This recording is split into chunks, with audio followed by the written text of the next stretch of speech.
વાત કરી ગુજરાતની અંદર ઓબીસીના હક અને અધિકાર જો જોતા હોય ને તો માત્ર કલ અમારા યુવા સંગઠન ઓબીસી હક અધિકાર જાગૃતિ અભિયાન આ એક જ ખુલ્લા આમ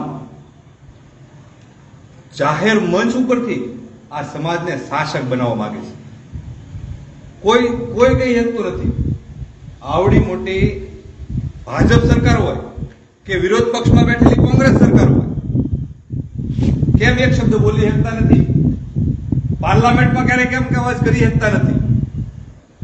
ત્યારે આપણા સંગઠન ધરમસિંહભાઈ ધાપાના નેતૃત્વમાં આવતા સંગઠન જ્યારે એલઆરડી મુદ્દે 78 દિવસની આપણને ખબર છે કે 78 દિવસ સુધી આંદોલન કરીને એ 3500 દીકરીઓને પરિણામ લાવી પરિણામલક્ષી કામ કર્યું છે. તો આ લોકોને આંખું નહીં ઉઘડતી હોય, કોઈને ખ્યાલ નહીં પડતો હોય. જો સત્તા મતથી આવે, સંવિધાનિક આપણને મતનો અધિકાર આપ્યો છે.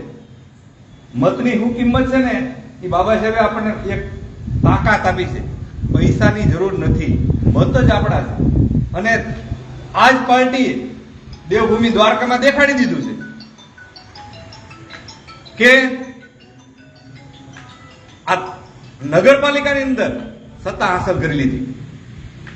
એમ આ જેટલા પ્લેયરો છે, ખેલાડીઓ છે, એકવાર જો ગુજરાતમાં રમવા આવી જાય તો હું સત્તા હાથમાં ન આવે એમ આવી જ જાય.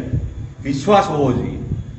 એટલે આપણે ઓબીસીના દરેક ભાઈઓ બહેનોને આપણે કહેવા માંગીએ છીએ કે આપણો મત, આપણી પાર્ટી, આપણો ઉમેદવાર, આને જ આપશું.